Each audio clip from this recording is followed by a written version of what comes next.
امام حسین علیہ السلام اور ان کے بڑا صاحب کا تذکرہ چل رہا ہے، اور یہ بتانے کی کوشش کی جا رہی ہے کہ امام کی اس تحریک اور اس قیام کا مقصد کیا تھا اور ہمیں کیا پیغام دینا چاہتے ہیں، اور اس سلسلے میں ضمناً اس واقعے کی پس منظر کی بھی کچھ گفتگو آپ کے سامنے پیش کی گئی، اور اس انحراف کا ذکر کیا گیا کہ جو 50 سال کے عرصے میں رسول خدا صلی اللہ علیہ وآلہ وسلم کی رحلت کے بعد پیش آیا تھا، اور اس پس منظر کے بیان کرنے کے بعد یہ بات واضح کرنے کی کوشش کی گئی کہ اب اس حالات کے اندر امام علیہ السلام کے قیام کا ہدف کیا تھا، اور بیان کیا گیا کہ خود ان کے کلمات سے یہ بات ثابت ہوتی ہے کہ امام جب وہ وصیت کرتے ہیں محمد بن حنفیہ کو، تو اس میں یہ بات واضح طور پر کہتے ہیں کہ میں جو خروج کر رہا ہوں اور جو قیام ہے میرا، وہ طلب اصلاح فی امت جدی کے لیے، میں چاہتا ہوں کہ اس امت کے اندر، امت جد کے اندر اصلاح کو حاصل کروں، اور اس اصلاح کی طلب کے لیے میں قیام کر رہا ہوں۔ اسی کے بعد ایک اور جملہ فرماتے ہیں وَأَمَرَ بِالْمَعْرُوفِ وَأَنْهَى عَنِ الْمُنكَرِ وَأَسِيرَ سِیرَتِ جَدِّی وَأَبِی۔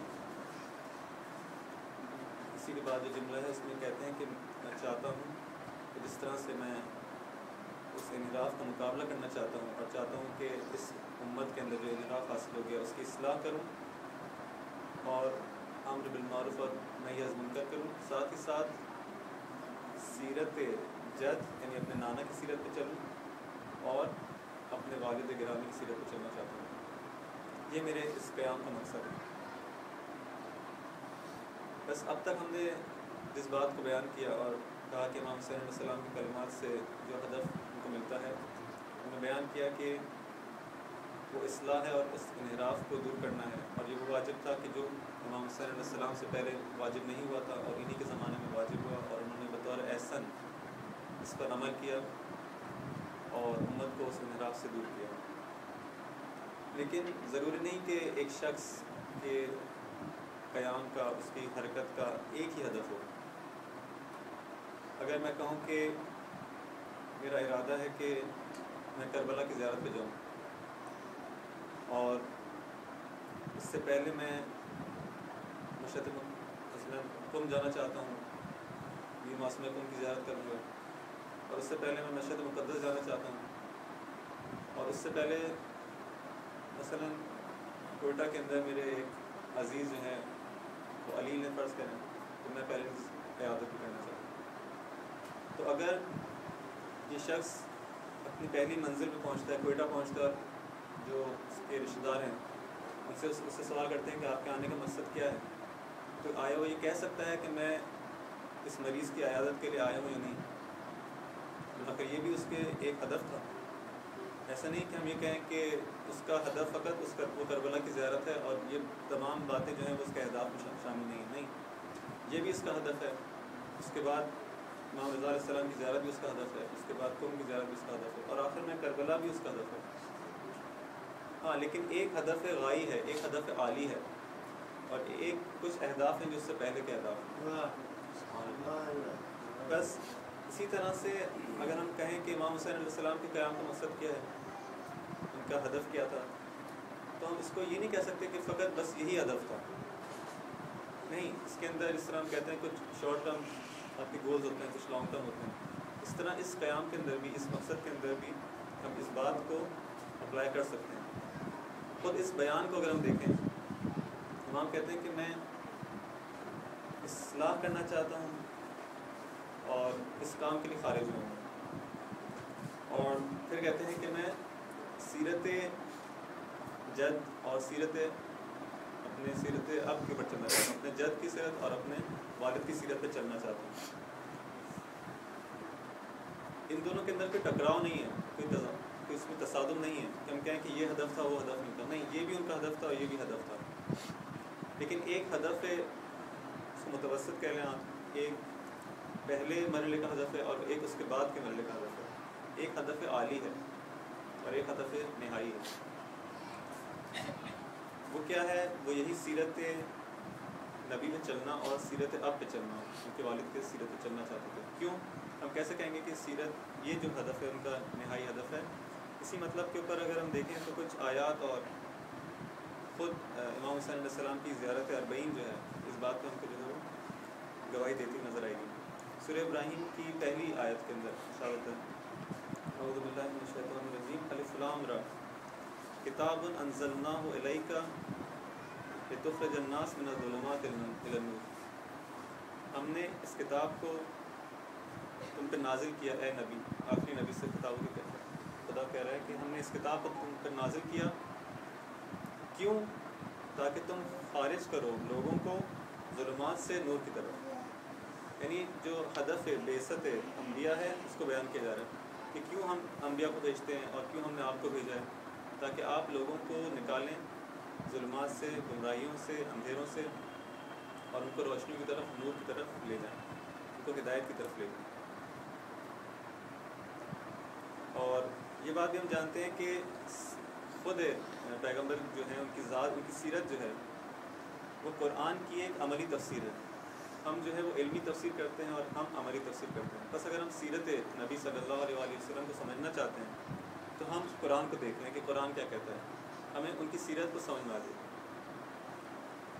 اس آیت کے اندر قرآن میں یہ بات بیان کرنے کی کوشش کی جا رہی ہے کہ وہ سیرت جس پہ امام حسین علیہ السلام چلنا چاہتے ہیں وہ کیا سیرت ہے، ان کی کیا روش ہے، ان کو کیوں بھیجا گیا، ان کا ہدف کیا ہے۔ وہ چاہتے ہیں کہ لوگوں کو ظلمات سے نور کی طرف لے جائیں۔ یہ وہ ہدف غائی ہے، ہدف نہائی ہے، وہ ہدف عالی ہے کہ جس کا یہاں پہ ذکر کیا جا رہا ہے کہ اس انسانیت کو نور کی طرف لے جانا جو ہے مقصد ہے۔ زیارت اربعین میں فرماتے ہیں لِیَسْتَنْقِذَ عِبَادَکَ مِنَ الْجَهَالَةِ وَحَیرَةِ الضَّلَالَةِ۔ آپ کی اس قیام کا مقصد کیا ہے؟ آپ نجات دینا چاہتے ہیں عباد کو، خدا کے بندوں کو، کس چیز سے؟ جہالت سے اور حیرت گمراہی سے۔ اس گمراہی کی حیرت سے نکال کے، اس سرگردانی ضلالت سے نکال کے اور اس جہالت سے نکال کے آپ ان کو لے جانا چاہتے ہیں کس کی طرف؟ حتماً جو چیز اس کے مقابلے میں ہے۔ جہالت کے مقابلے میں کیا ہے؟ عقل ہے۔ جہالت کے مقابلے میں علم نہیں آتا، جہالت کے مقابلے میں عقل آتی ہے۔ اب ان کو نکالنا چاہتے ہیں، نجات دینا چاہتے ہیں جہالت کے اس اندھیرے سے۔ جو معاشرہ ڈوب چکا ہے جہالت کے سمندر میں، ان کو اس سے نجات دینا چاہتے ہیں۔ اور کہاں لے جانا چاہتے ہیں؟ حتماً اس کے مد مقابل جو شے ہے، یعنی عقل کی طرف لے جانا چاہتے ہیں۔ اس جاہل معاشرے کو ایک عاقلانہ معاشرے میں تبدیل کرنا چاہتے ہیں۔ سورہ جمعہ میں ارشاد ہوتا ہے هو الذی بعث فی الامیین رسولا منہم یتلو علیہم آیاتہ ویزکیہم ویعلمہم الکتاب والحکمہ۔ یہاں بھی اسی بات کو جو ہے بیان کیا گیا، تھوڑا سا واضح کر کے کھول کے، کہ ہم انبیاء کو جو نازل کرتے ہیں اور ان کو جو ہے مبعوث کرتے ہیں، اس کا مقصد کیا ہوتا ہے کہ ان کو ہم، تاکہ وہ لوگوں کو جو ہے کتاب کی تعلیم دیں اور ان کا تزکیہ کریں۔ اسی ظلمات الی النور کو کھول کے یہاں پہ بیان کیا گیا کہ کس طرح سے ہوگا یہ، جب ان کو تعلیم دی جائے گی، علم بھی دیا جائے گا اور ان کو عمل بھی سکھایا جائے گا، ان کا تزکیہ بھی کیا جائے گا۔ جب یہ دونوں باتیں مل جائیں گی تو یہ ظلمات سے نور کی طرف چلے جائیں گے۔ اسی طرح سے نہج البلاغہ میں فرماتے ہیں فَهَدَاهُمْ بِهِ مِنَ الضَّلَالَةِ وَأَنْقَذَهُمْ بِمَكَانِهِ مِنَ الْجَهَالَةِ۔ جب امام علیہ السلام جو تشریح کرتے ہیں انبیاء کے ہدف کی، ان کا ہدف کیا تھا، تو یہی بات کرتے ہیں، کیونکہ بالآخر ایک ہی نور ہے اور ایک ہی چیز کی جو ہے وہ تفسیر کرتے ہیں۔ کہتے ہیں کہ ہدایت دیتے ہیں لوگوں کو ضلالت سے اور گمراہی سے، اور وَأَنْقَذَهُمْ بِمَكَانِهِ مِنَ الْجَهَالَةِ، اور ان کو اس حالت سے، اس جہالت کی حالت سے نکال کے باہر لے جاتے ہیں، اس سے نجات دیتے ہیں۔ بس جہالت کے مقابلے میں جب طے پایا کہ عقل آتی ہے، کیوں اس کے تھوڑی دیر بعد میں توضیح دوں گا کہ کیوں ہم کہہ رہے ہیں کہ جہالت کے مقابلے میں علم نہیں ہے بلکہ جہالت کے مقابلے میں عقل ہے۔ جب مقصود یہ ہے امام حسین علیہ السلام کے مقصد کا زیارت اربعین کے ان جملات کے مطابق کہ امام کا ہدف یہ تھا کہ لوگوں کو جہالت سے نکالیں، اس معاشرہ جو کہ اس معاشرے کو ان جاہلانہ اطوار سے نکال کے اب ایک عاقلانہ زندگی کی طرف لے جائیں۔ یہ ہے امام حسین کا علیہ السلام کا، ہم کہہ سکتے ہیں کہ ہدف نہائی یا ہدف غائی، کہ جہاں تک پہنچانا چاہتے ہیں۔ اب عقل تک اگر پہنچانا چاہتے ہیں اور ایک معاشرے کو عاقل بنانا چاہتے ہیں تو اس سے پہلے کہ ہم سمجھیں اس بات کو سمجھیں، اس ادب کو سمجھیں، ہم کو یہ معلوم ہونا چاہیے کہ خود عقل کیا ہے کہ جس کی طرف لے جانا چاہتے ہیں. اس عقل کا کمال کس چیز کے اندر ہے، اس عقل کی شکوفائی کس چیز کے اندر ہے، یہ عقل کا پھول جو ہے کب کھلتا ہے، اس کی نشوونما کس چیز کے اندر ہے، کس چیز کو ہم کہتے ہیں یہ حیات عقلی ہے، کس چیز کو کہتے ہیں ہم حیات جاہلانہ ہے. اگر ہم ان چیزوں کو نہ سمجھیں تو اس ہدف کو بھی نہیں سمجھ پائیں گے.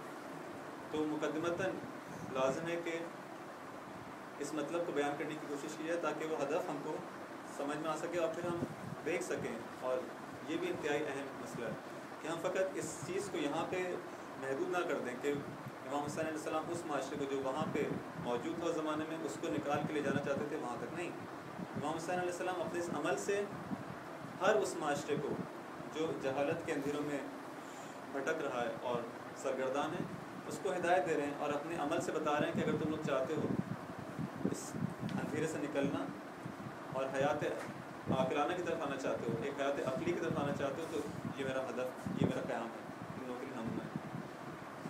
اور میں تم لوگوں کو نکالنا چاہتا ہوں اس جہالت کے اندھیروں سے اور اس عقل کی روشنی کی طرف آنا چاہتا ہوں. اگر ہم انسانی زندگی کو دیکھیں تو اس کے اندر ہم کو یہ انسانی زندگی انسانی فعل سے جدا نہیں ہے، بلکہ جب انسانی زندگی ہوتی ہے حتماً اس کے اندر اس کے افعال ہوتے ہیں. انسانی زندگی اس کے افعال سے خارج نہیں ہے، وگرنہ یہ زندگی نہیں رہے گی، ایک جامد شے بن جائے گی. اور جس کے اندر جمود ہوتا ہے اس میں زندگی نہیں ہوتی. جب زندگی ہے تو حتماً اس کے اندر افعال موجود ہیں، اس کے اندر کچھ فعالیتیں ہیں، اس کے اندر کچھ کارکردگی ہے. اور یہ بھی طے ہے کہ انسان جو کچھ بھی عمل کرتا ہے اس کا تعلق اس کی فکر سے ہوتا ہے. جیسا وہ سوچتا ہے اس کے مطابق پھر ارادہ کرتا ہے اور اس کام کو انجام دیتا ہے. بس اس کے عمل اور اس کے علم کے درمیان ایک رابطہ پایا جاتا ہے، ایک گہرا رابطہ پایا جاتا ہے. اگرچہ وہ ہم یہ کہیں کہ بعض افراد کو ہم کہہ سکتے ہیں کہ یہ منافق ہیں.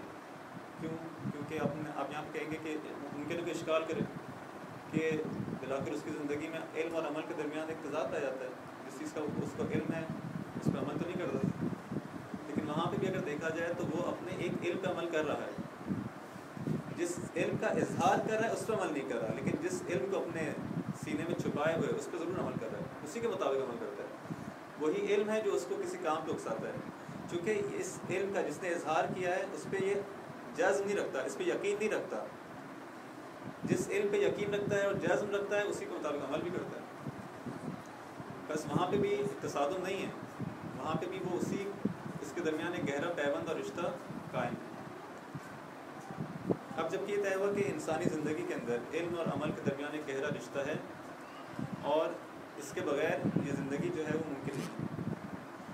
اب جتنا زیادہ انسان کا علم صحیح اور واقع کے مطابق ہوگا اور جتنا زیادہ اس کا عمل صالح ہوگا، ہم کہیں گے اتنا ہی زیادہ یہ شخص حیات انسانی کا متحمل، اس کے اندر اتنی ہی حیات انسانی پائی جاتی ہے. اگر اس کا علم صحیح ہے اور اس کے مطابق اس کا عمل بھی ہے، عمل صالح بھی انجام دے رہا ہے، تو یہ جو ہے اس کی انسانی زندگی کی علامت ہے. کیونکہ زندگی جو ہے وہ اگر ہم ایک انسان کی زندگی کو دیکھیں تو اس کے اندر ایسا نہیں کہ ہر انسان جو ہم کو نظر آ رہا ہے وہ حتماً ایک انسانی زندگی گزار رہا ہے. نہیں، ہمارے پاس ایک نباتی زندگی ہے، ایک حیوانی زندگی اور ایک انسانی زندگی ہے. ہر انسان جو ہے وہ انسانی زندگی نہیں گزار رہا. اسی لیے جو امام علیہ السلام فرماتے ہیں کہ بہت سے لوگ ایسے ہیں کہ جو کیا ہیں، چلتی پھرتی لاش ہیں. یہ تم کو اپنے دو پیروں پہ چلتے ہوئے نظر آئیں گے لیکن یہ انسانی زندگی ان کے اندر موجود نہیں ہے، فقط ان کے اندر ایک حیوانی زندگی ہے یا ایک نباتی زندگی ہے. اور اس کی توضیح جو ہے وہ میں پھر اس کے موقع پہ بیان کروں. اسی لیے جب یہ کہا گیا کہ یا ایھا الذین آمنوا استجیبوا للہ وللرسول اذا دعاکم لما یحییکم، تم لوگ جب دعوت دے تمہارا رسول تم کو کسی چیز کی طرف تو اس کی دعوت کو قبول کرو اور اس پہ عمل کرو. کیوں ایسا کرو؟ لما یحییکم، تاکہ تمہیں زندہ کر دے. یعنی جب اس کے علم کو بھی قبول کرو گے اور اس کی دعوت کو لبیک کہتے ہوئے اس پر عمل بھی کرو گے تو تمہیں اس کے نتیجے میں کیا ملے گا؟ حیات ملے گی. لما یحییکم. بس معلوم ہو کہ جب علم صحیح ہو اور عمل صالح ہو تو وہاں پہ حیات انسان کو نصیب ہوتی ہے، وہ حیات جو کہ حیات انسانی ہے. اس سے پہلے کی حیات ممکن اس کے پاس ہو لیکن وہ حیات انسانی شاید نہ ہو. اور ان دونوں چیزوں کا جو ایک ربط ہے اس کی امپورٹنس یہ ہے کہ اگر ایک قوم کے اندر، ایک ملت کے اندر آپ دیکھیں کہ ایک کام، ایک اس کے پاس علم ہے لیکن وہ عمل نہیں کرتی تو وہ بھی جو ہے کامیاب نہیں ہے. اگر ایک کے پاس جو ہے وہ بغیر علم کے، بغیر صحیح معرفت کے محنت کی جا رہی تو وہ بھی جو ہے کامیاب نہیں ہوگی. جب تک یہ دونوں ان سے مل نہیں جائیں گے، صحیح علم اور اس کے مطابق عمل، جب تک نہ کوئی انسان کامیاب ہو سکتا ہے نہ کوئی معاشرہ کامیاب ہو سکتا ہے. ان دونوں کا ملنا اور ایک جگہ جمع ہونا ضروری ہے. اب یہاں پہ عقل کی بات کہاں پہ آتی ہے؟ یہ ایک مقدمہ ہے خود انسانی افعال کے بارے میں، انسانی زندگی میں جو ہوتا ہے اس کے بارے میں ایک مقدمہ ہے. اب سمجھنا ہے کہ عقل کیا ہے اور اس کا اس بات سے کیا تعلق ہے اور اس کا اس انسانی زندگی کے اہم ترین مسئلے سے کیا تعلق ہے. عقل کسے کہتے ہیں؟ عقل کو اگر آپ دیکھیں لغت کے اندر اور ڈکشنری کے اندر دیکھیں تو عقل جو ہے وہ روکنے کو کہتے ہیں، کسی چیز کو منع کرنے کو کہتے ہیں، کنٹرول کو کہتے ہیں. اسی لیے جو ہے جب اونٹ کو کے زانوں کو باندھ دیا جاتا ہے تو اس کو اقال کہا جاتا ہے تاکہ وہ بیجا حرکت نہ کرے. اصطلاح کے اندر جہاں ہم جس معنی میں عقل کو لیتے ہیں وہ عقل جو ہے وہ دو طرح کی ہوتی ہے. ایک عقل نظری ہے، حالانکہ شاید تھوڑی خوش بحث ہو لیکن اگر آپ اس کو سمجھ لیں تو مطلب پہنچنے میں انشاءاللہ مدد ملے. ایک عقل نظری ہے، ایک عقل عملی ہے. عقل نظری کیا ہوتی ہے؟ ایک چیز کا علم جو آپ کو ہوتا ہے، کسی بھی چیز واقعات کا جو علم ہے اس کو سادہ الفاظ میں بیان کرنے سے اس کو ہم کہہ سکتے ہیں کہ یہ عقل نظری ہے. اور عقل عملی کیا ہے؟ عقل عملی انسان کو کیا کرنا چاہیے کیا نہیں کرنا چاہیے، اس کا نام سادہ الفاظ ہم کہہ سکتے ہیں کہ یہ عقل عملی ہے. یعنی اگر جب اس کو دوسرے الفاظ میں یوں کہیں کہ عقل نظری وہ ہے کہ جو علم کی رہنما ہے، علم کی ہدایت کرتی ہے، اس کے وہم و خیال کو غلط ڈائریکشن میں نہیں جانے دیتی، اس کو روک کے رکھتی ہے. کیونکہ عقل کا معنی آپ کے سامنے پیش کیا کہ اس کا معنی جو ہے کنٹرول کے ہے اور منع کرنے کے، بیجا حرکت سے ادھر ادھر جانے سے منع کرتی ہے. جب انسان کی عقل نظری کا کام کیا ہے کہ وہ انسان کے وہم و گمان و خیال کو ادھر ادھر جانے سے، بھٹکنے سے روکتی ہے اور ایک جگہ رکھتی ہے، اس کو کنٹرول میں رکھتی ہے، اس کے خیالات کو، اس کے اوہام کو. اسی طرح سے عقل عملی کیا کرتی ہے؟ انسان کی ان چیزوں کا تعلق جو اس کے عمل سے ہے، اس کی شہوت اور اس کے غضب کو جو ہے کنٹرول میں رکھتی ہے. جب یہ دونوں مل جاتے ہیں، عقل نظری اور عقل عملی، ان کے درمیان ایک رشتہ بنتا ہے.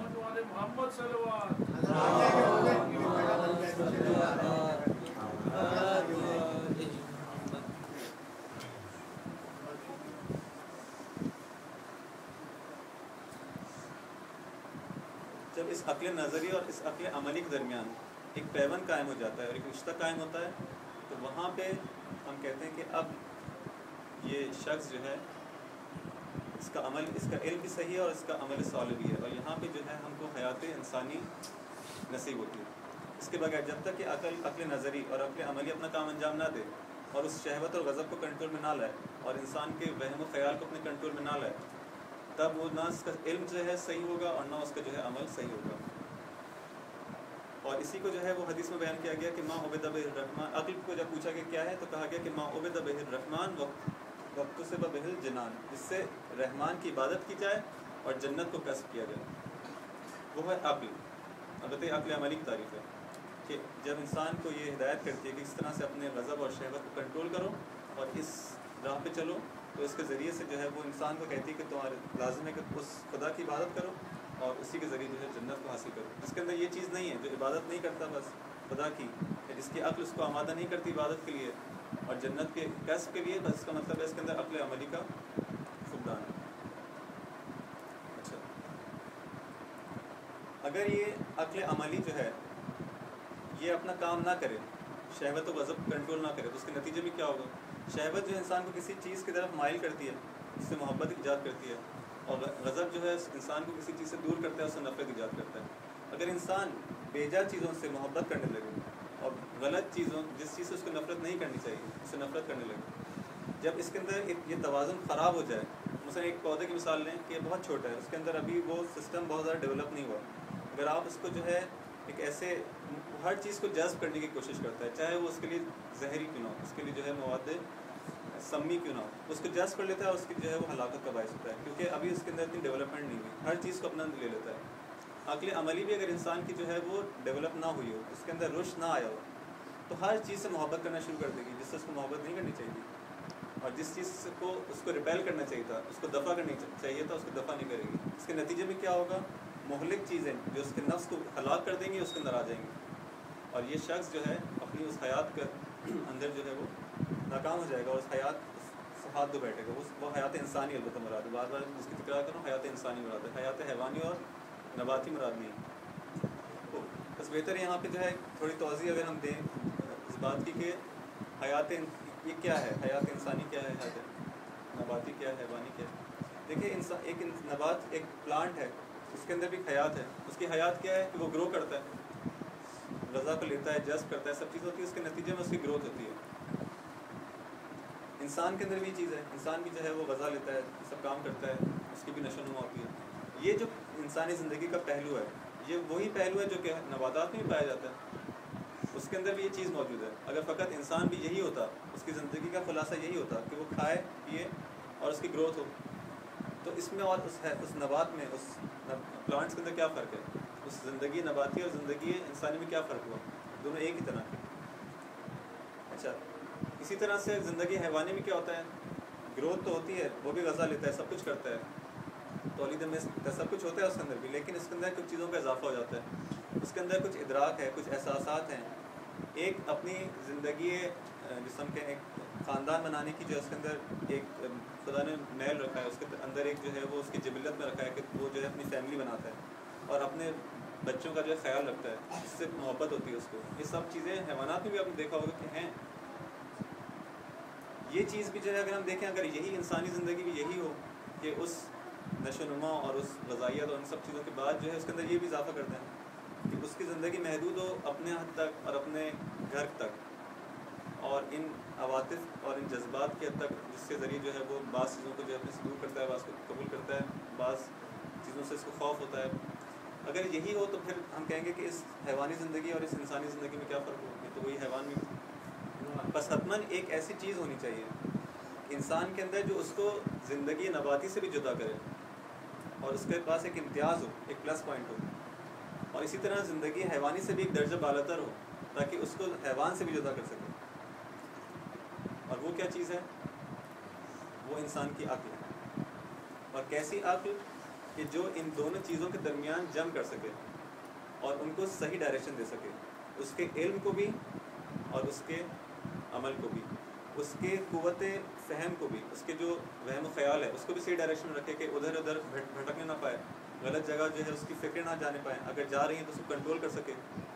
اور اسی طرح سے جب اس کو علم حاصل ہو گیا تو اب جو ہے اس کی شہوت اور غضب کو کنٹرول کرے، اور وہ جو علم ہے جو حقیقت کو وہ پا چکا ہے اس پہ عمل کرنے کی اس کو دعوت دے، اور ان کے درمیان ایک پیوند اور ایک رابطہ ایجاد کرنے کی کوشش کرے. اگر ایسا نہیں ہوتا اور یہ کام عقل عملی اور اس کی عقل نظری جس مجموعے کا نام عقل ہے کوئی کام نہیں کرتی، اس کا مطلب ہے کہ وہ حیات عقلی سے جو ہے وہ بے بہرا ہے، اس کے اندر یہ حیات عقلی نہیں ہے.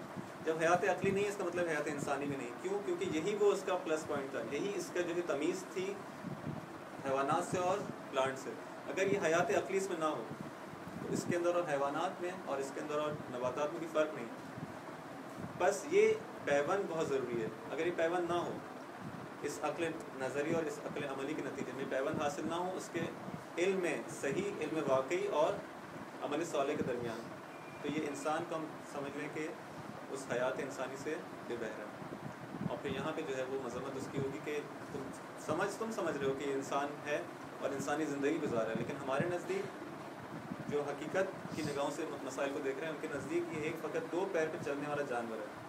اس کے اندر اور جانوروں باقی جانوروں میں یہ فرق ہے کہ 2 پیر پہ چلتا ہے اور بولتا ہے، باقی یہ بھی وہی حیوان ہے. صرف نام رکھنے سے تو نہیں ہو جاتا کہ میں کہوں کہ یہ انسان ہے یا ہم انسان ہیں، اس کے نام رکھنے سے انسان بن جائے گا؟ کوئی نہیں. جب تک اس کی حقیقت میں فرق نہ ہو وہ انسان نہیں بن سکتا. اور یہاں پہ اگر ہم دیکھیں کہ رسول اللہ صلی اللہ علیہ وسلم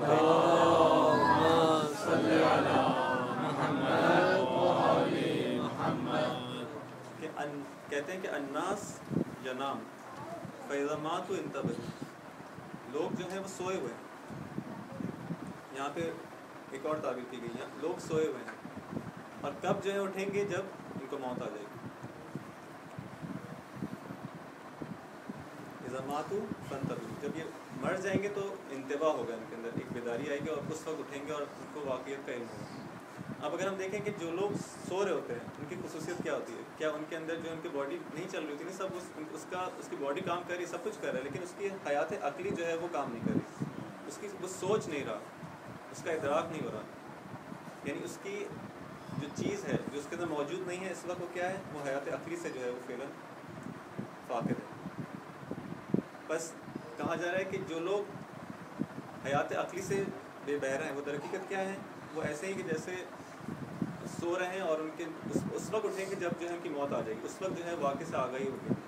بس اگر ہم کو دیکھنا ہے کہ کوئی شخص جو ہے اس وقت حیات عقلی کا مالک ہے نہیں، تو ہم کو دیکھنا ہوگا کہ وہ منتبہ ہوا ہے، وہ جاگ رہا ہے۔ جاگنے کا مطلب کیا ہے؟ وہی حقیقت کو جو وہ بعد میں دیکھ لے گا، اس وقت دیکھ رہا ہے نہیں دیکھ رہا، وہ حقیقت کیا ہے جو اس کو بعد میں دکھائی دے گی، وہی یہ تصور کائنات ہے۔ اگر وہ آج یہ بات نہیں سمجھا کہ اس کائنات کی حقیقت کیا ہے، خالق کون ہے، میں کون ہوں، یہ دنیا کیا ہے، یہ سب پروسیس کیا ہے، امتحان ہے، اگر اس نے نہیں سمجھا، آج وہ سوتا رہا، لیکن یہ بات کہنے سے بھی حل نہیں ہوگی۔ میں کہہ دوں کہ یہ ساری باتیں انہوں نے پڑھی ہوئی ہے، ہمارے بچے نے پڑھی ہوئی ہے کہ خدا ہے اور یہ دنیا میں اس کو یوں بھیجا گیا اور ہمارے انسان کے، یہ بات کہنے سے نہیں حل ہوتی۔ واقعاً آیا ہم اس چیز کا ادراک رکھتے ہیں، واقعاً ہمارا تصور کائنات وہی ہے جو ہم پڑھتے ہیں؟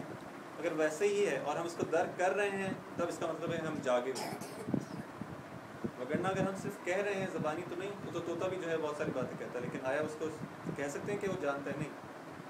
اگر ہم واقعی اس تصور کائنات کو جس کو ہم روزانہ بیان کرتے ہیں اپنے لیے، اپنے بچوں کے لیے، سب کچھ ان کتابوں میں پڑھتے ہیں، اگر واقعی ہمارے دلوں میں بھی ہے تو اس کا مطلب ہے ہم جاگ رہے ہیں، اس تصور کائنات نے ہم کو حقیقت سے آگاہ کیا ہوا ہے، ہم غافل نہیں ہیں، ہم دیکھ رہے ہیں وہی چیز جو بعد میں بہت سے اور لوگوں کو دکھائی جائے گی۔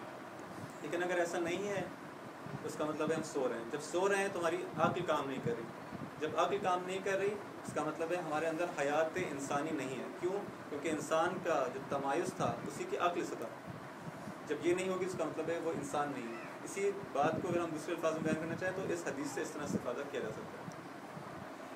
اسی طرح سے فرمایا امام حسین علیہ السلام نے کہ لا یکمل العقل الا باتباع الحق، عقل کا کمال کب حاصل ہوگا؟ کب جو ہم کہیں گے کہ یہ عقل اپنے کمال تک پہنچ گئی؟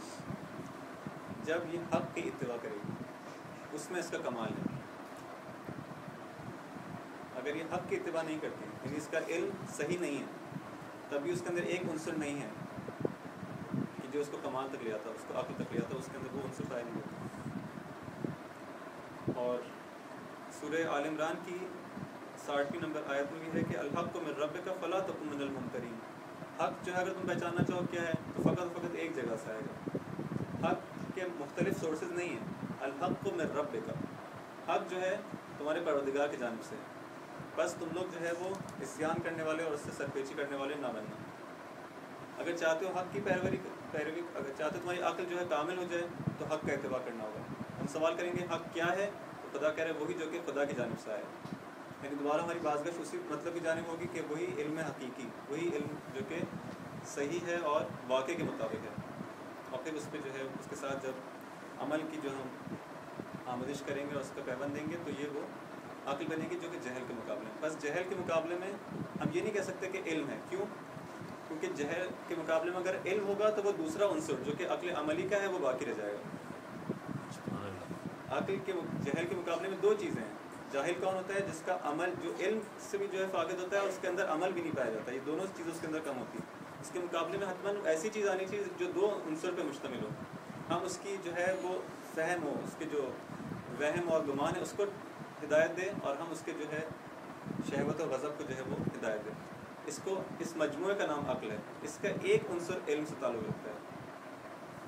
شاید میں اپنی بات جو ہے اب جب کہ حق جو ہے وہ اس آیت میں کہا گیا کہ فقط اس کا سورس کیا ہے؟ تمہارا رب ہے، اس کے علاوہ جو ہے کہیں سے بھی جو حق ہے وہ نہیں آ سکتا۔ جب حق کہیں اور سے نہیں آئے گا تو اس کی پیروی کے نتیجے میں تم کمال بھی حاصل نہیں کر سکتے، تمہاری عقلیں جو ہے ناقص رہ جائیں گی۔ اور یہ وہ بات ہے کہ جس کے ذریعے ہم آج جو ایک بہت بڑا شبہ پیش کیا جاتا ہے معاشرے کے اندر، اور جس کے ذریعے جو ہے دشمنوں نے کوشش کی کہ اس معاشرے کو ایک نظام اس حیات عقلی سے نکال کر حیات جاہلانی کی طرف لے جائے، اس مطلب سے جو ہے انسان کو چاہا کے گمراہ کر دیں۔ وہ مسئلہ ہے کہ اس کو بتایا گیا کہ تمہاری دین ایک چیز ہے اور دنیا تمہاری ایک چیز ہے. جب تم کو نماز پڑھنی ہے, روزہ رکھنا ہے, جب سب کچھ کرنا ہے, اس کا تعلق دین سے, خدا سے پوچھو, وہ حق تم کو بتائے گا کیا ہے. لیکن جب تم کو دنیا گزارنی ہے, تمہیں سیاست کرنی ہے, تمہیں اپنے اقتصادی معاملات کو حل کرنا ہے, تو اس کا ہم تم کو بتائیں گے. جبکہ خدا کہہ رہے ہیں کہ حق کلن حق جو ہے, ہر چیز کے اندر حق جو ہے وہ خدا کی جانب سے آئے گا. اور یہ بات سیکولرزم کی نفی کرتی ہے. سیکولر لوگ جو ہیں ان کے خیالات کیا کہتے ہیں کہ تم حق لینا چاہتے ہو, خوب لو اپنی انفرادی زندگی کے اندر, اپنی عبادی زندگی کے اندر, وہاں سے اس سے پوچھو کہ حق کیا ہے, نماز کیسے پڑھنی, روزہ کیسے کرنا ہے اور رکھنا ہے, اور حج کس طرح کرنا ہے. لیکن باقی تمہاری جو اجتماعی زندگی ہے اس میں تمہارا دین سے کوئی تعلق نہیں ہونا چاہیے. وہ ہم تم کو بتائیں گے. آج کی اوکلائی معاشرہ تم کو بتائے گا کہ کس نہج پہ زندگی گزارنی ہے. اگر ہم میں تھوڑی سمجھ بوجھو اور ہم اس قرآن کی آیات کا مطالعہ کر کے اور واقعی اس کو سمجھنے کی کوشش کریں تو واضح طور پہ لکھا ہوا ہے. اس چیز کی نفی کرتا ہے کہ نہیں, آپ کی یہ بات 100% غلط ہے. کیونکہ ہمارا عقیدہ یہ ہے, ہماری اس بات پہ ایمان یہ ہے کہ کلن جو ہے کہیں اور سے اگر چیز آئی تو وہ حق نہیں ہو سکتی. حق فقط جو ہے وہ تمہارے رب کی طرف سے, فلا تکو من الممترین. اس کی سرزنش کی جا رہی ہے, اس میں نہیں کی جا رہی کہ تم کہیں اور سے اس چیز کو نہ لینا. بس ہم یہ نہیں کہہ سکتے کہ ہم جو ہے وہ سیاست کے اندر جو ہے وہ کسی اور نظام کے قائل ہوں گے, اقتصاد کے اندر کسی اور نظام کے. حتماً آپ کو جو ہے آپ کے پاس کوئی اگر آپ نے اسلام کو قبول کیا ہے تو آپ کو ایک کام کرنا ہوگا. ہم یہ نہیں کہہ سکتے کہ ہم اس چیز میں مسلمان ہیں, بعض چیزوں کے اندر ایمان اور بعض چیزوں کے اندر جو ہے ان کا یہ ممکن نہیں, اسلام کی روح کے مخالف. ایک درود بھیجیں محمد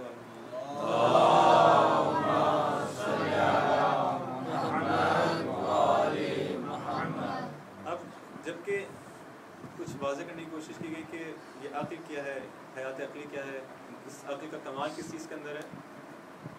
اس عقل کو اگر ہم جو ہے رشد دینا چاہتے ہیں, اس کو جو ہے اگر ہم چاہیں پروان دیں اس کو, اور تو اس کو کس چیز سے جو ہے کمک ملتی ہے, کیا چیزیں اس کے لیے ضروری ہیں تاکہ یہ رشد پائے اور شکوفہ ہو جائے. اس کے اندر جو ہے وہ دو چیزیں کہیں, یا اگر اس کو ملا کے ہم کہہ سکتے ہیں, ایک علم ہے اور ایسا علم جو کہ انبیاء کی ہدایت کے ساتھ ساتھ ہو, وحی کے ساتھ ساتھ ہو. یہ وہ علم جو کہ اس کو وحی کی تائید حاصل ہو, انبیاء کی تائید حاصل ہو, یہ باعث بنتا ہے کہ آپ کی عقل جو ہے وہ اپنے کمال تک پہنچے اور اس کے اندر ایک نکھار آ جائے. کیوں؟ اس لیے کہ جب عقل دو چیزوں پر مشتمل ہے, ایک اس کا نظری پہلو ہے, اس کا تعلق انسان کے علم سے, اور ایک جو ہے اس کا عملی پہلو ہے. تو ایک علم کا جنبہ جو ہے, علم کا جو اس کا حصہ ہے, جب تک وہ کبھی نہیں ہوگا یہ پوری طرح سے جو ہے شکوفہ نہیں ہو سکتی. بس اس کو علم کی ضرورت ہے. عقل علم کی محتاج ہے اپنی شکوفائی کے اندر, اپنے کھلنے کے اندر. لیکن یہ علم جو ہے کون کس قسم کا علم اس کی شکوفائی کا باعث بنے گا, اس کے ایک نکھار کا باعث بنے گا. ہمارے پاس جو ہے دو طرح کے علم پائے جاتے ہیں. اس کو اگر ہم تھوڑا آسان اس میں بیان کرنا چاہیں, ایک آپ کہہ سکتے ہیں ہمارے ایک علم میزبان ہے اور ایک علم مہمان ہے. ایک میزبان ہے جو پہلے سے موجود ہے, اور ایک علم ہے جو مہمان ہے جو باہر سے آتا ہے. فَأَلْهَمَهَا فُجُورَهَا وَتَقْوَاهَا. یہ وہ علم ہے جو کہ میزبان ہے, آپ کے پاس ہے, پہلے سے موجود ہے. خدا نے ہر انسان کو جب پیدا کیا تو اس کی فطرت کے اندر اس کو یہ علم دے کے بھیجا ہے. فَأَلْهَمَهَا فُجُورَهَا وَتَقْوَاهَا. ہم نے ہر انسان کو جو ہے, نفوس کو جو ہے اس بات کا الہام کر دیا ہے کہ فجور کیا ہے اور تقویٰ کیا ہے, نیکی کیا ہے, برائی کیا ہے. اس چیز کا علم ہے انسان کو. ایک بچہ بھی جو ہے اگر اس کو جب تک انسان بری باتوں کی عادت نہ ڈالے, اس کو سکھائے نا, وہ فطرتاً جو ہے وہ صاف پاک ہوتا ہے, سالم ہوتا ہے, وہ جھوٹ نہیں بولتا. ہم اس کو سکھاتے ہیں, اس کو ایسے ماحول میں رہتا ہے تو وہ جھوٹ بولنا سیکھتا ہے, ورنہ بچہ فطرتاً سچ بولتا ہے. کیوں؟ اس لیے کہ الہمہا فجورہا وتقویٰ, ہم نے اس انسان کو جو ہے وہ فجور کی بھی تعلیم دے دی ہے اور تقویٰ کی, دونوں کی اس کو تشخیص دے کے بھیجا.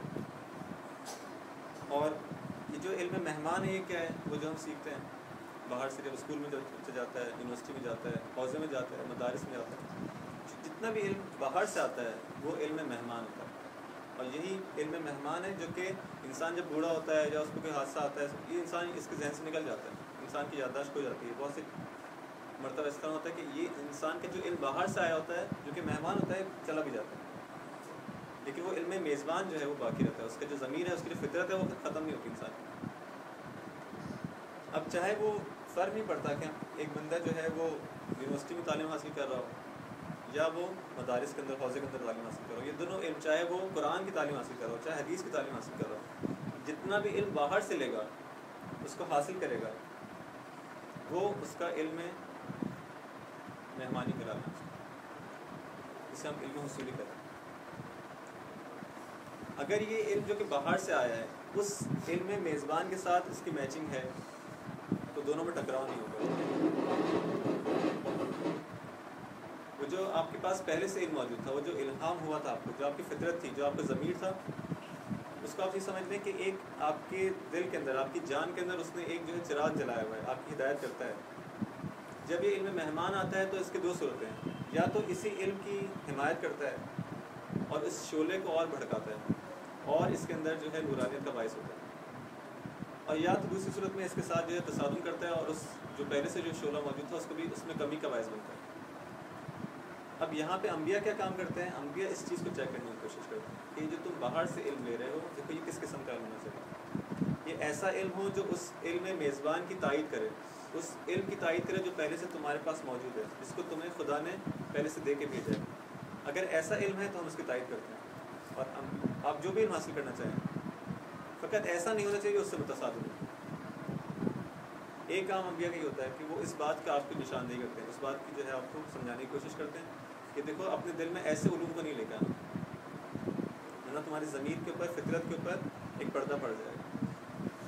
اور دوسرا، کبھی ایسا ہوتا ہے کہ انسان جو ہے وہ بہت ساری چیزیں جو ہیں جب تک اس کے پاس ایک غیبی امداد نہ ہو، یعنی ہم کہیں کہ جب تک وحی کی قوت نہ ہو تو اس کی عقل کے اندر کی صلاحیت ہی نہیں ہے کہ اس چیز کو درک کر سکے۔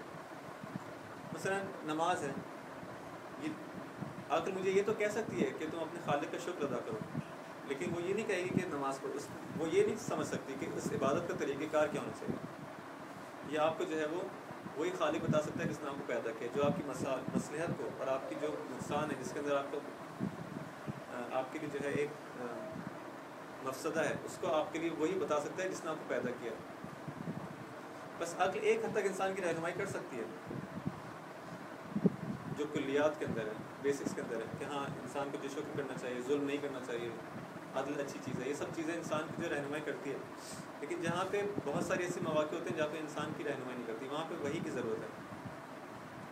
اس نظام اقتصادی کو ظلم پہ مبنی نہیں ہونا چاہیے، اس بات کی آپ کو بتائے گی، لیکن اس کی جو جزئیات ہیں ممکن ہے اس کو آپ کو نہ بتا سکے، اس کے لیے آپ کو وحی کی ضرورت ہے۔ اس نظام سیاسی کے اندر اس بات کے اوپر کہ یہ جو ہے کیسا معاشرہ ہونا چاہیے، اس کے اندر ظلم نہ ہو، سب کو ان کے حقوق ملے، اس حد تک عقل آپ کو بتائے گی، لیکن کس طرح سے ایسا ہوگا، وہ نظام حکومت کیا ہوگا، اس کی جزئیات کیا ہوں گی، یہ ساری چیزیں وہاں سے آئیں گی۔ عبادات کے اندر بھی اسی طرح، بس چاہے انفرادی کام ہو چاہے اجتماعی، ان کے اندر جو ہے ہم کو بالآخر ضرورت پڑتی ہے وحی کی۔ بس اگر ہم چاہتے ہیں کہ ہماری عقل جو ہے وہ شکوفا ہو، کھل جائے، نکھار آ جائے اس کے اندر، تو ہمیں دو چیزوں کی ضرورت ہے، ایک ایسے علم کی کہ جو متصادم نہ ہو ہمارے اس علم کے ساتھ، اور جس کی شناخت کے اندر، جس کی تشخیص کے اندر انبیاء ہماری مدد کرتے ہیں، اور دوسرا وہ خود ایک ایسا علم لے کے آتے ہیں کہ جس کے بغیر ہماری عقل وہاں تک صحیح حاصل نہیں کر سکتی۔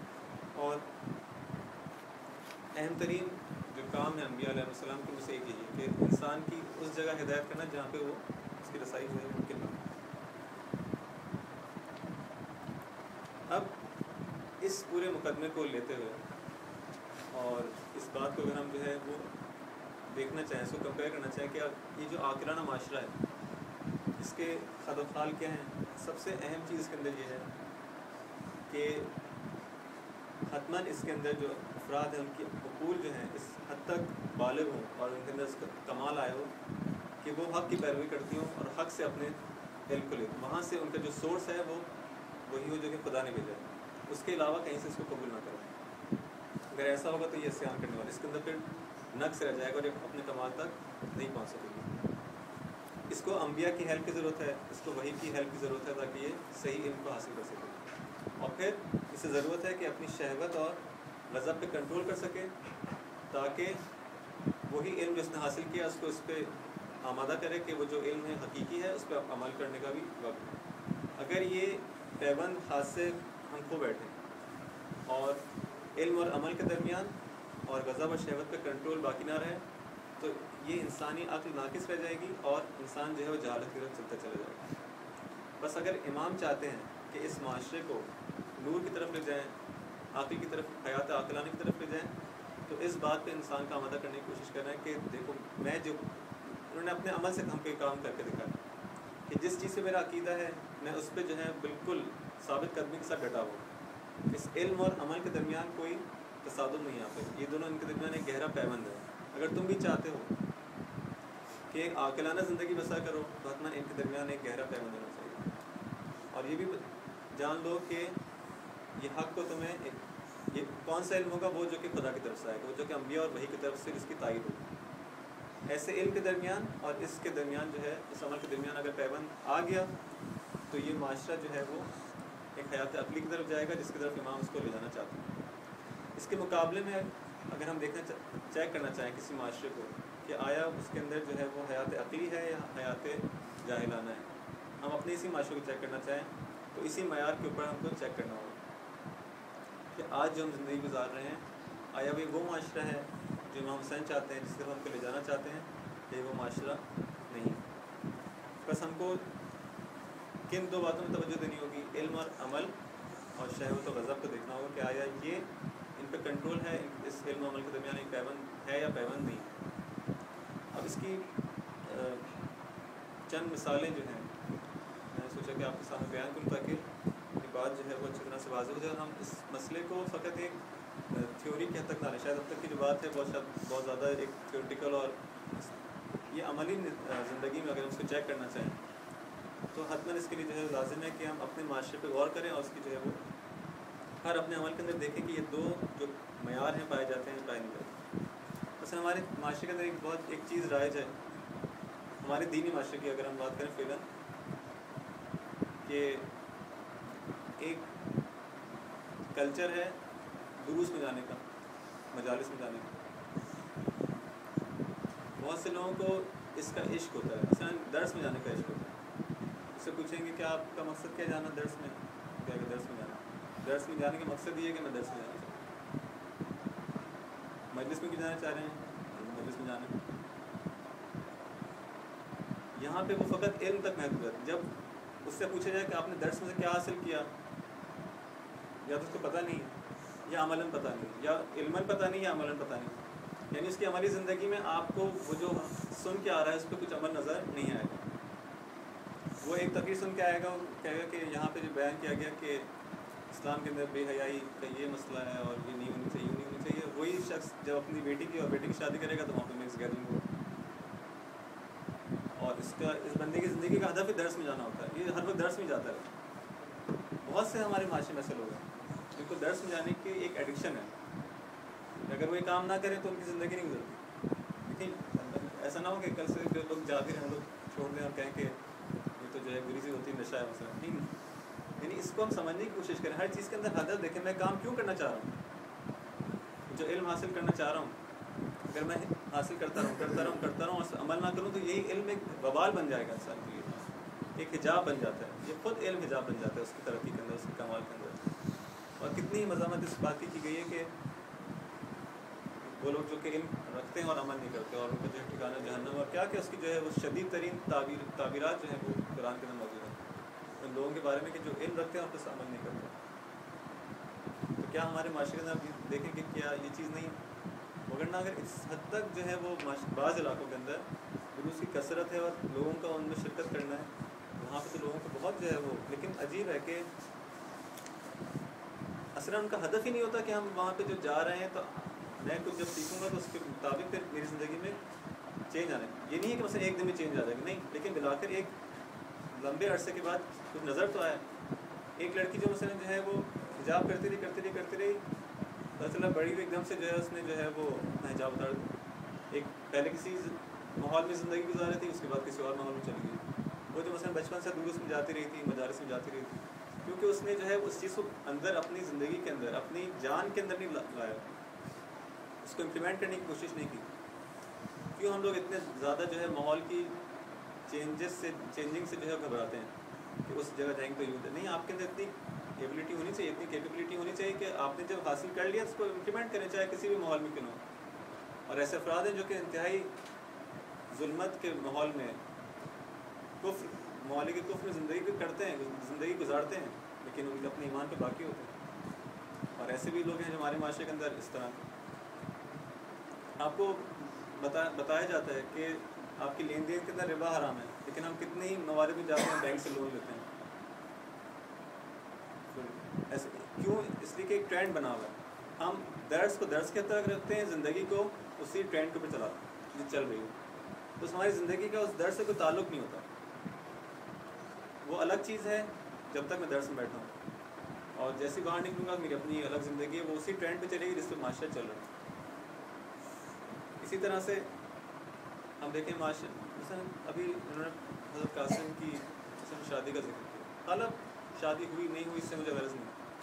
فرض کریں چلے مان لیا جائے کہ شادی ہوئی تھی اسی کربلا کے میدان میں، تو آیا ہم اس سے اتنا بھی سبق حاصل نہیں کر سکتے کہ شادی کو ایسی بس اس کا مطلب اتنی کوئی بڑی چیز نہیں ہے کہ جس کی خاطر ہم اتنا پریشان ہوں. ہم یہ سبق حاصل کیوں نہیں کرتے اس سے؟ اور یہ بات تو طے ہے کہ وہاں پہ حتماً وہ دھوم دھام سے تو شادی نہیں ہوئی تھی.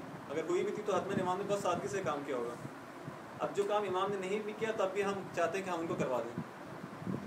اگر انہوں نے کچھ رسومات وہاں پہ نہیں کی تھی تو ہم چاہتے ہیں کہ ہم امام کی طرف سے کر لیتے ہیں. اور وہ سیکھو جو امام نے کیا ہے، وہ سادگی سے کرنا چاہتے ہیں، تم بھی سادگی سے کرنا چاہو، نہ کہ جو کام امام نے نہیں کیا وہ بھی ہم ان کو کروا دیں کہ آپ یہ کر لیں تو بہتر ہے آپ کے لیے. یہ کچھ تو ہم لوگ بلا کر جو ہے اپنے ان دروس سے، اپنی مجالس سے جو ہے اس کو اپنی زندگی کے ساتھ ربط دینا سیکھیں. یہ کچھ بہت واضح مثالیں مجھے نظر آ رہی ہیں کہ ہمارے معاشرے بچوں کی شادی، آپ اس حضرت قاسم علیہ السلام کی عمر کتنی تھی؟ 13 سال کی تھی. اور آج کے زمانے میں اگر کسی کوئی بچہ جو ہے وہ جوان ہو جائے 13 سال تو خیر شاید نابالغ اس وقت جو ہے بلوغ بھی نہ ہے، لیکن ایک جلدی شادی کرنے کا ہمارے یہاں کتنا مشکل ہے جب تک وہ بچہ سیٹل نہ ہو جائے. کیوں ایسا نہیں ہوتا کہ دونوں گھر والے جو ہیں وہ آپس میں طے کریں کہ ان دونوں کو جو ہے ہم ہیلپ کریں گے، ہم لڑکے والے جو ہیں، ہم لڑکی والے اس کے گھر والے ان کو ہیلپ کریں تاکہ اپنی زندگی جو ہے وہ اسٹیبلش کر سکے. کیوں اس بات کا انتظار کیا جائے کہ جب وہ لڑکا جو ہے کمانے کے قابل ہو جائے گا، اس کا یہ گھر ہوگا، اس کی گاڑی ہوگی، تب تو اس کی زندگی جو ہے وہ آدھی گزر چکی ہے. تو ان چیزوں سے ہم جو ہے وہ عملاً جو ہے بہت دور ہیں. اسی طرح سے ہمارے معاشرے میں کتنا زیادہ رائج ہے جو مجالس میں جاتے ہیں تو فضائل اہل بیت بیان کی جاتی ہیں. البتہ یہاں پہ بھی بیان کی گئے ہیں، لیکن یہاں پہ کچھ اور قسم کے فضائل بیان کی گئے ہیں. یہاں پہ خود ایسے امام علیہ السلام کے کلمات بیان کیے گئے جو کہ معجزے سے کم نہیں ہیں. کیوں؟ کیونکہ وہ انسانی زندگی کی حقیقت کی عکاسی کرتے ہیں جو کوئی اور نہیں کر سکتا. کوئی اور ایسا کلام نہیں ملے گا ہم کو جو کہ انسانی حقائق کو بیان کرے.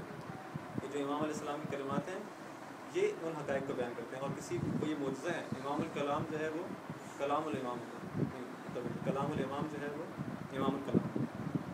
اگر ہم کو تمام کلمات کے اندر دیکھنا جائے کہ سید سردار کون ہے کلام کا، تو ہم کو دیکھنا ہوا امام کا جو کلام ہے وہ حتماً جو ہے اس کا امام ہوگا. بس اس مسئلے کے اندر اگر ہم دیکھیں کتنی فضائل جو ہے ہمارے معاشرے میں جو ہے وہ ہر مجلس کے اندر آئی ہے. امام علیہ السلام کی شجاعت، ان کی سخاوت، اہل بیت علیہ السلام کا جو ہے وہ سب کچھ اپنا قربان کر دینا، انفاق کر دینا، ایثار کر دینا. لیکن ہم جب ہماری زندگی میں آتے ہیں تو ہمارا شجاعت سے کیا تعلق ہے، اس میں کیا ربط ہے؟ ہمارا جو ہے انفاق سے کیا ربط ہے؟ سبحان اللہ. آپ کے گھر میں جو ہے وہ برابر میں جو ہے کوئی پڑوسی جو ہے اگر وہ برے حال میں ہے، وہ بندہ جو ہے اس سے حاجی صاحب جو ہے ہر سال حج پہ جاتے ہیں اور پڑوس میں جو ہے وہ مشکلات میں ہے، اس کے خاندان میں ایسے افراد ہیں کہ جو مشکلات میں گرفتار ہیں، لیکن حاجی صاحب سے کون جا کے کہہ سکتا ہے کہ آپ حج پہ نہ جائیں؟ وہ کہے گا میں حج پہ نہ جاؤں. حج جیسی عبادت کو منع کر رہا ہے.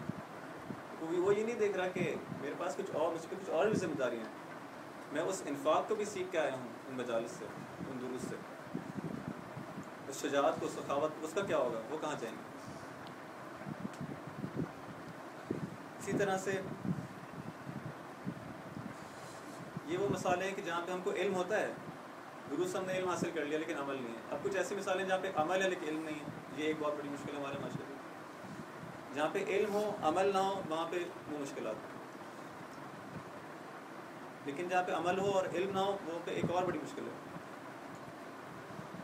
یہ قرآن کی تلاوت کرتے ہیں، تلاوت پہ تلاوت ہو رہی ہے، مثلا شاید اب ریٹائر ہو گئے ہیں تو آپ پہ کام نہیں ہے، تو اب چلو تلاوت قرآن کی جائے. تو قرآن کی تلاوت سے پوچھا جائے آج آپ نے جو قرآن میں پڑھا تو قرآن نے آپ کو کیا میسج دی؟ یہ تو ہم کو نہیں پتا. وہ تو قرآن کیوں نازل ہوا ہے؟ قرآن پڑھنے کا بہت ثواب ہے، کچھ ثواب ہے، لیکن آیا اس کا علم سے آپ کی کوئی تعلق نہیں ہے، آپ کی زندگی سے اس کا کوئی تعلق نہیں ہے. یہ فقط جو ہے ثواب حاصل کرنے کے لیے نازل کیا تھا. قرآن تو کہہ رہا ہے کہ ہم اس کو نازل کیا تاکہ جو ہے ظلمات سے نور کی طرف لے جایا جائے. آپ کون سی نور کی طرف جا رہے ہیں؟ بس یہاں پہ عمل ہے بغیر علم کے. اور یہ شخص متوجہ بھی، ہمارا معاشرہ متوجہ بھی نہیں ہونا چاہتا، یا متوجہ نہیں کرایا جاتا کہ ایک بہت بڑا ایک گیپ ہے ہمارے علم اور عمل کے درمیان. یا تو علم نہیں ہے یا عمل نہیں ہے، یا شاید دونوں ہی نہیں. بہت زیادہ. اسی طرح آپ دیکھیں شبہ جمعہ کے اندر جو ہے وہ دعا کمیل اور صبح جمعہ، یا اب جو ہے وہ تھوڑا تحریک ہو گئی سنڈے کی صبح جو ہے وہ دعا نطبہ کی جو ہے وہ کی گیدرنگز ہوئی. بہت اچھی چیز ہے، لیکن دعا کمیل اور ہماری زندگی کے درمیان ربط ہونا چاہیے، نہیں ہونا چاہیے. یہ فقط ایک عمل ہے. یہ ساری مثالیں شاید آپ کہیں کہ بہت ساری مثالوں کی شاید ضرورت نہیں ہے، لیکن صرف تذکر دینا مقصود ہے کہ دیکھیں ہم کہاں پہ جو ہے ہماری زندگی میں عمل بہت زیادہ ہے. لیکن اس دعا کمیل کے مطالب کو بھی ہم کبھی دیکھنے کی کوشش کریں کہ امام کیا چاہتے ہیں ہم سے کہ ہم خدا سے چاہیں. امام ہم کو کس چیز کی تعلیم دینا چاہ رہے ہیں کہ تمہاری زندگی کس طرح کی ہونی چاہیے. اس میں ہم کو یہ سکھایا جاتا ہے کہ میں آگے بڑھوں دین کی خدمت کے لیے، میں جو ہوں بڑھتا رہوں، میں سب سے آگے ہوں. اور ہمارا معاشرہ کیا کہتا ہے کہ دین کا ٹھیکہ میں نہیں لے رکھا ہے، میں ہی کیوں، اور بھی تو اتنے سارے لوگ ہیں. امام کو دعا کو میں سکھانا چاہتا ہے کہ میں چاہتا ہوں کہ آگے بڑھوں سب سے، اور میں مشتاق ہونا چاہتا ہوں اس بات کا تیرے دین پہ عمل کرنے میں. ہم لوگ سب سے پہلے اگر آپ کسی کو بات کی نصیحت بھی کر دیں کہ ذرا یہ مسئلہ ہے، اس میں آپ ذرا ہیلپ کر دیں، یہاں پہ جو ہے وہ چندہ دے دیں، یہاں پہ یوں کر لیں، میں نہیں ٹھیکہ لے رکھا دین کو. یہاں پہ جو ہے مشکلات ہیں. ایک ایک چیز کے اندر ہم غور کرنا شروع کریں، ایک چیز کے اندر آیا اس کا علم و عمل کو آپس میں کوئی یہاں پہ میچنگ ہے، میچنگ نہیں. اگر ہم یہ کام نہیں کریں گے وقت گزرتا جائے گا. یہ معاشرہ جو ہے اس کے اندر کبھی یہ معاشرہ عاقلانہ معاشرہ نہیں بن پائے گا.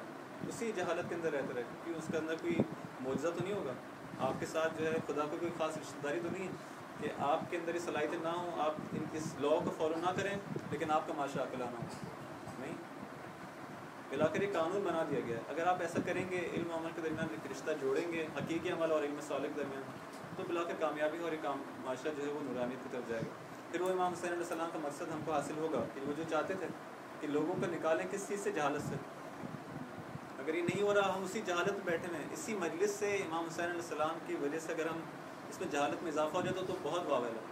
ایک دفعہ ہے کہ وہ کچھ کر نہیں رہی، آپ کو بے ضرر سی چیز بن گئی ہے. ایک دفعہ خدا نہ کرے کہ یہ ضلالت کا باعث ہو جائے تو قیامت ہے.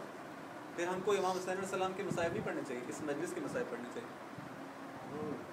یہ ایک جو ہے ایک مصیبت وارد کر رہی ہے، ایک اسلام کے اوپر ایک مصیبت وارد کر رہی ہے.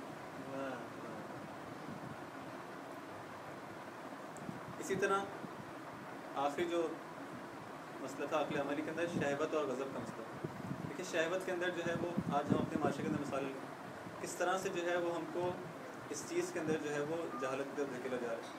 وہ فرہنگ ہے، وہ کیا جس کو ایک نعرہ ہے کہ کھاؤ پیو اور مزے اڑاؤ، یہ کس چیز کا نعرہ ہے؟ یہ فقط اور فقط حیوانی زندگی کا نعرہ ہے. اس کے اندر شہوت کے علاوہ کیا ہے؟ اس کا انسان سے کیا تعلق ہے؟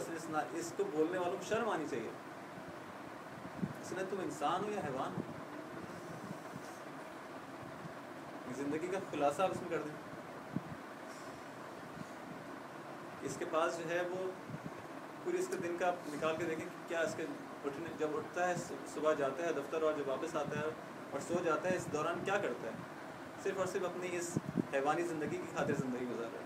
یعنی اس کے بچے خود کھاتا رہے پیتا رہیں، اس کے بچے کھاتے رہیں پیتے رہیں اور بڑے ہوتے رہیں، اور شادی کرتے رہیں، ان کے بچے ہوتے رہیں، اور پھر یہ کام کرتے. یہ کام تو حیوانات کرتے ہیں سارے. صبح جاتے ہیں، وہ بھی جاتے ہیں کام پہ اور تلاش کرتے ہیں روزی کو، لے کے آتے ہیں، اپنے بچوں کا پیٹ پالتے ہیں، وہ بھی بڑے ہو جاتے ہیں، پھر ان کے بچے دیتے ہیں، اور پھر جو ہے وہ یہ سارا سلسلہ. تو ہماری زندگی میں اور حیوانی زندگی میں فرق آخر کہاں پر ہے؟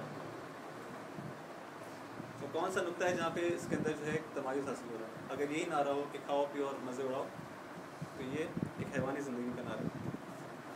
اسی طرح سے گلیمر اور اس بے حیائی کو جس طرح سے جو ہے معاشرے میں ترویج کیا جا رہا ہے، ہم کو بلا کر سوچنا چاہیے کہ ہمیں دشمن جو ہے کتنی آسانی سے جو ہے ہمیں ایک طرف لے جایا جا رہا ہے، اور ہم اس بات کو سمجھ ہی نہیں رہے. کتنی آسانی سے اس نے کام کیا. وگرنہ اگر ہمیں کوئی کہتا نا کہ آپ کے مقابلے میں جو ہے وہ آج یزید سے جنگ ہونے جا رہی ہے, سب چوکن ہوئے تھے. اچھا, لیکن یہ بھی تو وہی یزید ہے, اس کے اندر کیا فرق ہے آخر؟ وہ یزید بھی یہ کام کرنا چاہتا تھا, آج کے یہ یزید بھی یہ کام کرنا چاہتے ہیں. کیوں ہم نہیں سمجھتے؟ کیونکہ فقط یزید کا نام نہیں ہے یہاں پہ, اتنا بھی جو ہے ہمارے اندر شعور نہیں ہے کہ ہم یہ دیکھیں اس وقت جو کلچرل انویژن کا جو مسئلہ ہے یہ بہت بڑا مسئلہ ہے ہمارے لیے. جو اصلاً ہماری آئیڈینٹی ہم لوگ کھو بیٹھے ہیں. صرف اور صرف جو ہے اگر ہمارے معاشرے کے اندر مسجدیں نہ ہوں اور لوگوں کا جو ہے نماز پڑھنا نہ ہو 5 وقت کا, اور یہ اذان کی آوازیں نہ ہوں, تو پھر کیا ہمارے اور اس معاشرے کے اندر فرق ہے؟ سارے کام تو ہم بھی وہی کرتے ہیں جو وہ لوگ کرتے ہیں. صرف اس ظاہری نماز سے جو ہے اور اس اذان کی آوازوں سے جو ہے وہ کیا ہم لوگ ایک اسلامی معاشرہ بن جائے گا؟ باقی تمام چیز آپ کی وہی کی وہی ہوں. جو بے حیائی وہاں پہ وہ بھی وہی, یہیں پہ آپ جو ہے ترویج کرتے رہیں اس کی. وہ فرہنگ ہے, کھانے پینے کا جو فرہنگ ہے وہ بھی عیناً آپ کے پاس یہاں آتا رہے. تو میں کس چیز میں کہوں گا کہ میں ان سے فرق کرتا ہوں؟ ہر چیز میں تو میں وہاں سے جو ہے کلیئر ہوں. آپ دیکھیں ایک دن جو ہے اسی کے اندر بہت ساری مثالیں ہم خواتین کو خاص طور پہ, بلکہ اب تو مشکل یہ ہے کہ مردوں کے اندر بھی چیز آ گئی ہے اس حد تک جو ہے اندھی تقلید کرنا اس معاشرے کی. کیوں؟ کیونکہ ہم اس کو جو ہے اپنے سے سمجھتے ہیں جیسے بہت سپیریئر معاشرہ ہے. انسان کس کی تقلید کرتا ہے؟ جس کو اپنے سے بہتر سمجھتا ہے. اپنے سے جو پست ہوتا ہے اس کی تو تقلید نہیں کی جاتی. بس ہم لوگ جو عیناً ان کی ہر چیز میں تقلید کرنا چاہتے ہیں, اس کا مطلب ہے اپنے آپ کو بہت پست سمجھتے ہیں. ایک انفیریورٹی کمپلیکس کے اندر شدیداً جو ہے وہ گرفتار ہے. اگر وہاں پہ جو ہے وہاں پہ جو ہے ہم دیکھیں کہ لوگوں کے بال کھڑے ہو گئے تو آپ کے بال بھی کھڑے ہو گئے, اس کے بال بیٹھ گئے تو آپ کے بال بھی بیٹھ گئے. یہ کیا ہے؟ کہاں پہ ہم لوگ اصل فکر نہیں ہے ہمارے پاس, کوئی اندھے بس چلے جانے ایک لکیر کے اندر. تو آپ کی زندگی کے اندر اپنے آئیڈیاز ہونے چاہیے, ان کے اپنے آئیڈیاز ہیں. وہاں پہ شرٹیں اوپر ہو گئی تو ہماری بھی شرٹیں اوپر ہو گئی. وہ لوگ تو نماز نہیں پڑھتے, ہم لوگ جو نماز پڑھتے ہیں جو پیچھے کھڑا ہوتا ہے اس کو دیکھ کے جو ہے وہ کہاں دیکھے, سجدگاہ کی طرف دیکھے, کہاں دیکھے. وہ اس حد تک بے حیائی پھیلتی ہے, اس کو اندازہ نہیں ہے کہ میں یعنی اس چیز کو ہمارے معاشرے سے ختم کرتی. چھوٹی چھوٹی چیزیں ہیں لیکن یہ اس سے ریفلیکٹ ہوتا ہے کہ ہمارا معاشرہ کس حد تک پستی کا شکار ہے. چھوٹی سی چیزیں, چھوٹی مثالیں.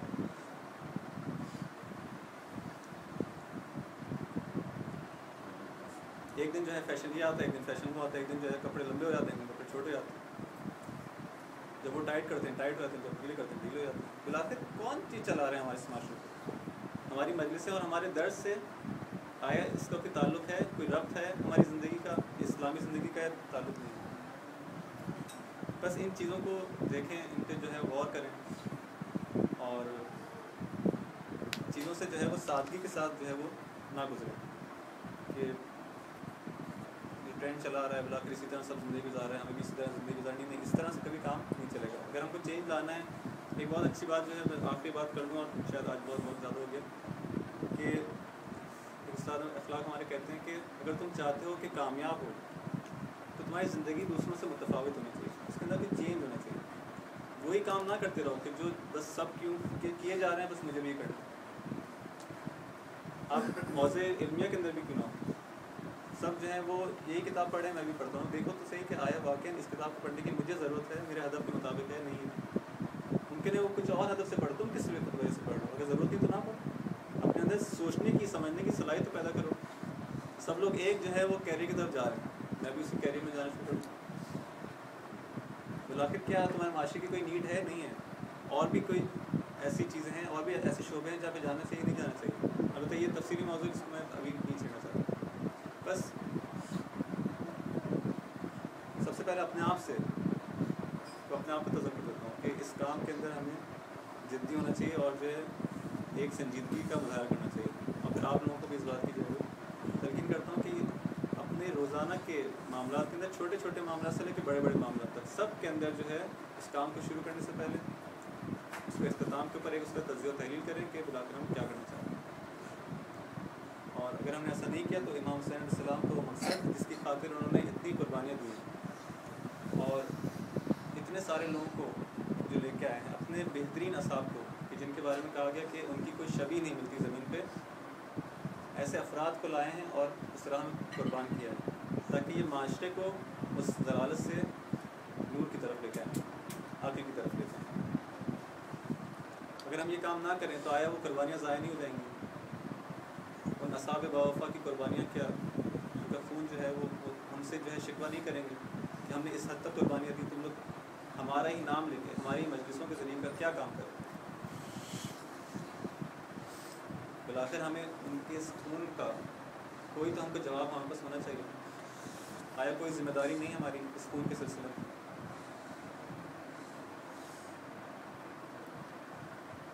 کیسے باوفا صاحب امام علیہ السلام کہ جب سب سے بیعت اٹھا لیتے ہیں تب بھی جو ہے کہ جانے کو تیار نہیں امام علیہ السلام کو چھوڑ.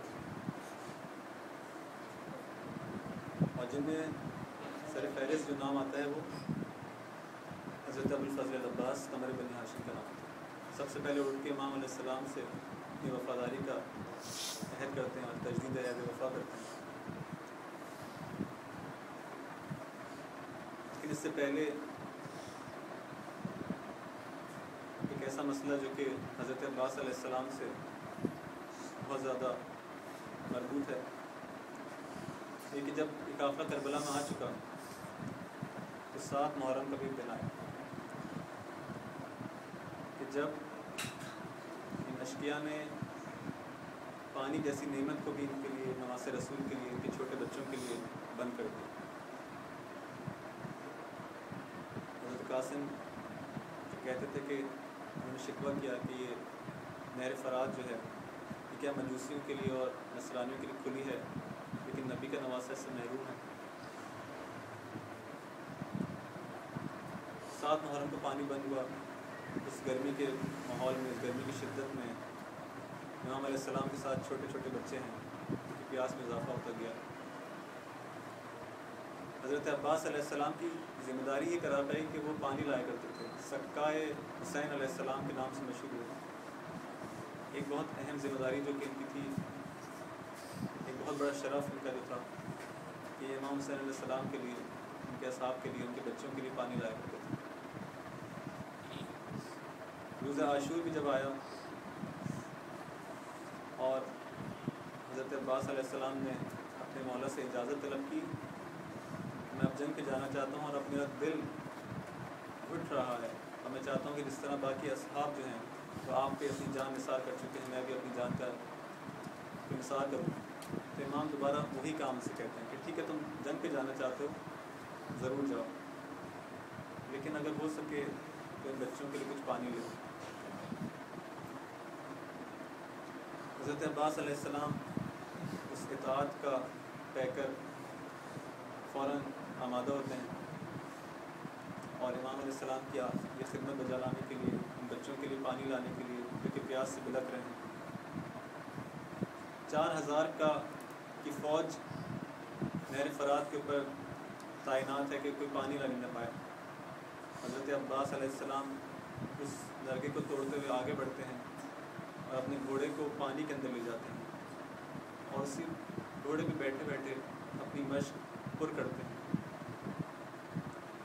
اور پھر ایک چلو میں پانی لیتے ہیں اور اسے ہونٹ تک لے جاتے ہیں.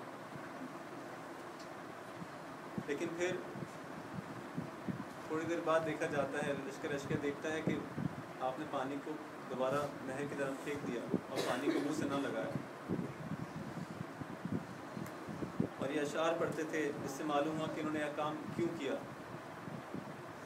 کہتے تھے یا نفسو، اے عباس کے نفس، یا نفس من بعد الحسین ہومی وبعدہ لا کنتی ان تکونی. اگر حسین کے بعد اصل جینے کا کوئی مزہ ہی نہیں ہے، حسین کے بعد میں جی کے کیا کروں گا، اور اگر حسین نہ رہیں تو تمہیں بھی جینے کا کوئی حق نہیں. هذا الحسین شارب المنونی وتشربین ما بارد المعینی. وہ حسین جو کہ موت کے گھونٹ پی رہا ہے اور اے عباس وہ چاہتا ہے کہ ٹھنڈا پانی پی لے. واللہ ما هذا فعال دینی ولا فعال الصادق الیقینی. واللہ، خدا کی قسم، یہ فعل ایسا فعل نہیں ہے کہ جو باوفا لوگ کیا کرتے ہوں. یہ فعل دینی نہیں ہے، ایسا فعل دیندار انجام نہیں دیتے. حضرت عباس پانی کو پھینک دیتے ہیں. ان کو گوارا نہیں ہوتا کہ امام پیاسے رہیں اور حضرت عباس اس پانی کو منہ سے لگا لیں. مشکیزہ پڑھتے ہیں، خیام کی جانب جاتے ہیں، لیکن اب اس راستے سے واپس نہیں جاتے جس سے آئے تھے. کیوں؟ اس لیے کہ آپ بہت احتیاط سے ان کو واپس جانا ہے کہ یہ پانی حتماً خیموں تک پہنچ جائے. آپ نخلستان کا راستہ اختیار کرتے ہیں, درختوں کے بیچ میں سونا چاہتے ہیں تاکہ کوئی ان کو اس راستے میں روک نہ لے. نخلستان کا راستہ اختیار کرتے ہیں, تیزی سے خیام کی طرف بڑھتے ہیں. کی پوری خواہش ہے کہ پانی سکینہ تک, ان چھوٹے بچوں تک پہنچ جائے جو اس کی آس میں بیٹھے ہوئے ہیں کہ ابھی چچا پانی لے کے آئیں گے. آگے بڑھتے ہیں, نہ جانے کیا ہوتا ہے, لیکن جب یہ شعر پڑھتے تو اس سے اندازہ ہوتا ہے کہ کیا واقعہ پیش آ گیا.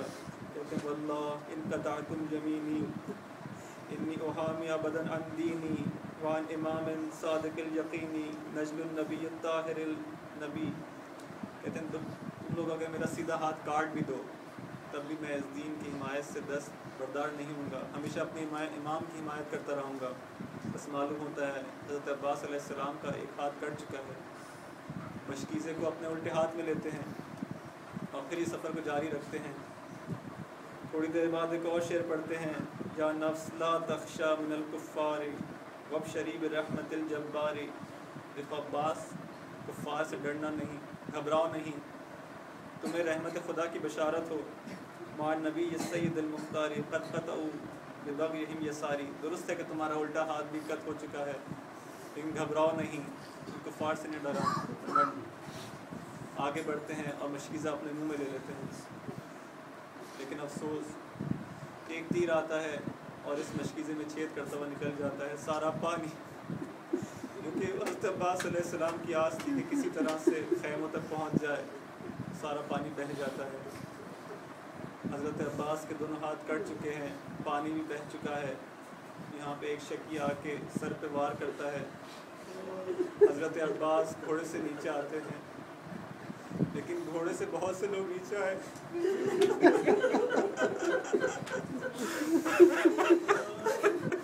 بہت سے اصحاب, بہت سے بنی ہاشم, لیکن یہ گھوڑے سے آنا مختلف تھا. جس کے دونوں ہاتھ کٹ چکے ہو وہ کیسے گھوڑے سے نیچے آیا ہوگا. صدا دیتے ہیں بھائی. امام حسین علیہ السلام تشریف لاتے ہیں اور اس حالت میں دیکھ کے امام فرماتے ہیں الآن انکسر ظہری. اے عباس, تمہارے جانے سے اب میری کمر ٹوٹ گئی. جب ام البنین کو اطلاع ملتی ہے کہ ان کے چاروں بیٹے کربلا میں شہید ہو چکے ہیں, بقی کو جا کے نوحہ پڑھا کرتی تھی, گریہ کیا کرتی تھی, اس حد تک آہوزاری کرتی تھی کہ وہاں سے گزرنے والے گریہ کرنے لگتے تھے. حتیٰ کہ مروان جیسا دشمن وہ بھی گریہ کرنے لگتا تھا. مرثیے پڑھا کرتی تھی, کہتی تھی کہ اے وہ آنکھیں جنہوں نے کربلا کا منظر دیکھا ہے, مجھے بتاؤ کہ وہ کیا وقت ہوگا کہ جب عباس ہاتھ کٹ چکے ہوں گے, میرے تینوں بیٹے شہید ہو چکے ہوں گے. واہ حسرتا واہ مصیبتہ کے نعرے لگایا کرتی تھی.